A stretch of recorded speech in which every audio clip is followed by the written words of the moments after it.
We continue right here. It is the Jake Asman Show on the Sports Map Radio Network. Now joining us on our progressive guest line to talk all things Super Bowl and all things NFL is one of my favorite sports executives in all of sports. Now, as a diehard Jet fan, we don't have a whole lot to be happy about in our lifetime. However, this guest was a part of two of the best seasons I've seen as a fan of the New York Jets. He is former Jets GM and Dolphins executive Mike Tannenbaum, who joins us now. Mike, appreciate your time. Great to catch up with you again. Yeah, Jake, great to be with you, and busy time of year, especially if you're a football fan in Houston, Texas. No doubt about that. So I certainly want to get to Deshaun Watson, get your take on it as someone who knows a thing or two about dealing with disgruntled players and dealing with contract negotiations and trade talk. But let's start with this, Mike. The last time I spoke with you, I was a senior at Ithaca College. I spent half the interview asking about the Roscoe Diner, the negotiations with Darrelle Revis's agent. When was the last time you were at the Roscoe Diner? I want to start there. Probably the same time that I was there working on Revis's deal. So I think we helped put that place on the map. But apparently it's legendary in that Long Island, New York to Syracuse route, because I can't tell you how many people that either went to Syracuse or grew up on Long Island know about the Roscoe Diner. It's certainly a legendary diner. I was told the French toast there is phenomenal. I've only been one time, but I don't even remember what I ordered. It was so long ago. My memories of the Roscoe Diner weren't great. We had some heated conversations there. I'm sure the food's terrific. There you go. So let's obviously start with Deshaun Watson, then we'll get to the Super Bowl. Obviously I told you off air, and I told you just now, I am a diehard Jets fan, so I want the Jets to do whatever it takes to get him. I have never seen them have a franchise quarterback. We've seen glimpses of potential with certain guys, but this guy is a surefire top 5 player. If it would take 4 first-round picks, hypothetically, Mike, if you're the GM of the Jets, if you're Joe Douglas, would you make that trade? I wouldn't get Nick Cassero off the phone. I would absolutely, whatever it took. Once you have Deshaun Watson, you create this aura of association. We just saw it in Tampa Bay. Leonard Fournette, Rob Gronkowski, Antonio Brown. It's amazing what a great quarterback does. It changes your franchise. And you have Robert Saleh. You go get Deshaun Watson, and the New York Jets will be thought about completely different for the next 10 years. And if you have to throw in Quinnen Williams, I don't care, because I could go find a Quinnen Williams, but Deshaun Watson's too talented. He's a great person. He's a great leader. He's young. He's under contract for 5 years. Whatever it takes, I get Deshaun Watson. I keep talking about this on my radio show, Mike, that not all first-round picks are created equal. The Jets would be offering the second overall pick. That'd be more valuable than what the Bears or the Niners could offer, a pick that'd be in the late 20s. Can you explain to the listeners just how valuable that second overall pick is and the value it could play when compared to other picks that teams would offer in a potential Watson trade? Well, it's really interesting. If we sat in Coach O'Brien's office as the head coach and GM of the Texans 2 years ago, he would have said that those picks for Laramie Tunsil will be low first-round picks, and now the Dolphins, to their credit, are sitting with the 3rd pick in the draft. You just never know. Like, too much happens. Look, we can look at this year and say, did we ever think the Bills would be that good that quick? And all first-round picks aren't created equal, but you just don't know what that's going to look like. So with the second overall pick, if you're the Texans, if you're Nick Caserio, I mean, is that what you need in any trade, right? The second pick or maybe the 3rd pick from the Dolphins? Like how do you the argument here in Houston is, well, what are you selling your fan base on? Why would Texans fans renew their season tickets if they're going to basically be an expansion level franchise without Watson? At least you could sell hope if you have a top 3 pick and you could take, your future franchise quarterback. Would that be something that you would look to get if you were Nick Caserio, get that top 3 pick so you could draft your Watson replacement?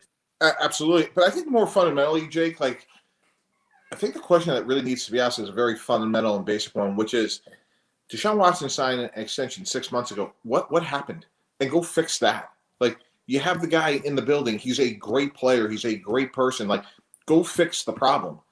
That, if I'm Cal McNair, I start exactly with that. What happened? The object of the exercise is to go get Deshaun Watson. So go get that fixed, and then if you can't, absolutely, you have to get his replacement. And I think the other interesting thing, Jake, is when's the inflection point of when do they go from David Culley and Nick Caserio saying that Deshaun Watson's there? At some point, Doug Marrone said, Jalen Ramsey's here, and then they trade Jalen Ramsey. Jamal Adams was a Jet until he wasn't. Khalil Mack, you could look at John Gruden.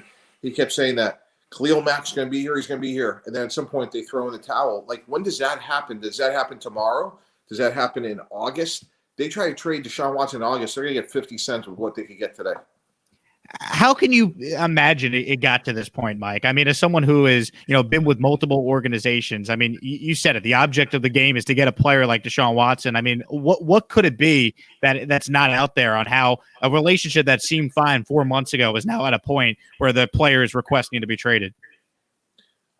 I'm very curious myself. Like, I don't know what happened, but again, like, I think context here is 6 months ago he signed an extension, so it was a year and 6 months ago. So what happened? And if I'm Nick Caserio, Jake, if I'm David Culley, I'm going to go find where he is and sit down with him, his agent, anybody else that's in his influence, a relative, whoever it is, on his terms in his hometown.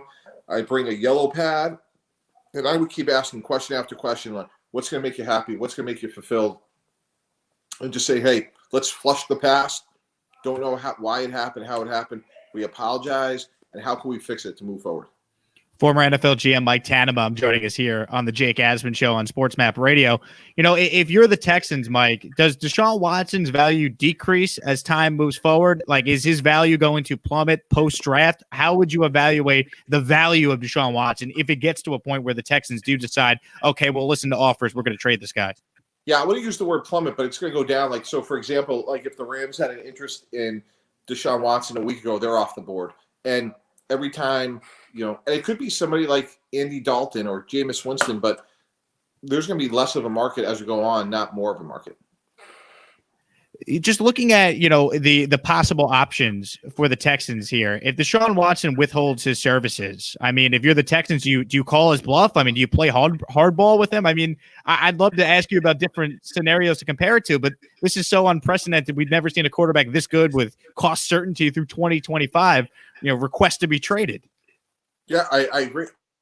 You're making all. That's why you don't let him leave. Like, for all those reasons, he's a great player. What we're trying to do here is collect players and not give them away.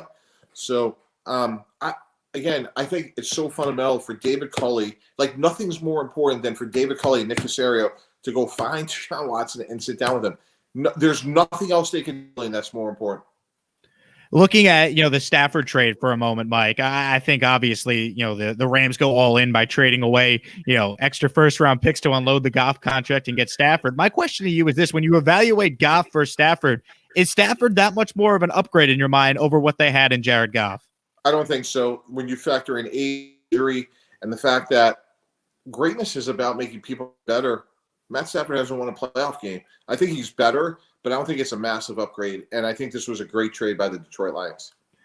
Could the argument be made that Detroit should have listened for Carolina's number 8 pick and then they'd have back-to-back, top 10 picks? Would that have been maybe a wiser move to kind of kickstart the rebuild right away rather than, push it down the line by getting the extra picks that could be in the late 20s or mid-20s? No, because I think, when you look at Jared Goff, he may be the answer. I've had the good fortune of working with both Dan Campbell and Anthony Lynn. They're going to run the ball. They're going to go play action, and I think that plays to Jared Goff's strength. So they may have their quarterback in Jared Goff. Mike Tannenbaum joining us here. Mike, give me your thoughts on the Super Bowl matchup. I mean, you know a thing or two about facing Tom Brady after all those years together in the AFC East. Let's start there. I mean, can you even fathom the fact that at age 43, he's playing in his 10th Super Bowl? It's incredible. And what he's doing is beyond historic at 43. I think if Kansas City played Tampa 10 times, I think Kansas City wins 7 of those times. With Eric Fisher being hurt, I think Tampa Bay has a great pass rush. That's going to be a really intriguing situation in terms of like how quickly Mahomes has to get rid of the ball. So I think Kansas City wins, but Eric Fisher's injury should not be underestimated. I just want you to know the greatest day of my life was January 16th, 2011, when you guys went up into Foxborough and took down Bill Belichick, Tom Brady, and the Patriots. I just have to get that out there, Mike. It's not every day I get a chance to actually relive some glory days with someone that was a part of those Jet teams. It was a special day for a lot of people. Mike Tannenbaum with us here. So, finally, just kind of looking ahead to the offseason, besides Deshaun Watson, we hear about quarterback movement, and there could be so many different guys that change teams. Is there a guy out there that maybe not a lot of people are talking about that could be a surprise trade? Like, I don't think that many people saw Jared Goff as an example being dealt because of his contract.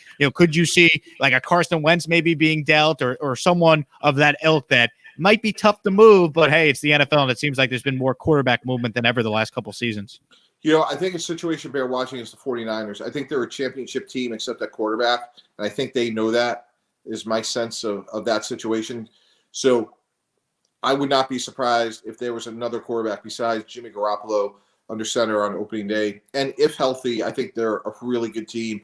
Nick Bosa, to me, may be one of the 3 or 4 best non-quarterbacks in the league. Aaron Donald's certainly in that conversation, but in my mind, Nick Bosa's in that conversation as well.